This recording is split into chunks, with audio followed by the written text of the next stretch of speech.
Ang hamon ng kasaysayan, ang Manny Pacquiao effect. Nang i-post ni John Ariel Cuadrualas Casimero ang linyang ibalik natin ang sigla gaya ng dati sa panahon ni Boss Manny, agad itong naging trending ng diskusyon sa mundo ng boxing. Para sa mga boxing experts, ang pagbanggit sa pangalan ni Manny Pacquiao ay hindi lamang isang marketing strategy, ito ay isang mabigat na responsibilidad. Ang panahon ni Manny ay tinugurian na golden era ng Philippine boxing na kung saan ang buong bansa ay literal na tumitigil tuwing may laban.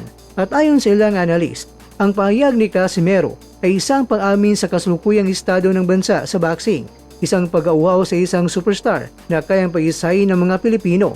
Ang reaksyon ng mga eksperto rito ay halo-halo. May mga umahanga sa lakas ng loob ni Casimero na pasanin ng ganitong ekspektasyon, habang ang iba naman ay nagpapaalala ng disiplina ni Pacquiao ang nagdala sa kanya sa rurok at ito ang kailangang patunayan ni Casimero sa loob ng ring. Ang Mexican War. Bakit si Luis Nery ang perpektong kalaban? Sa pamilya ng mga fans, ang pakikipagdigma sa mga elite ng mga Meksikano ang pinaka-exciting na aspekto ng post na ito.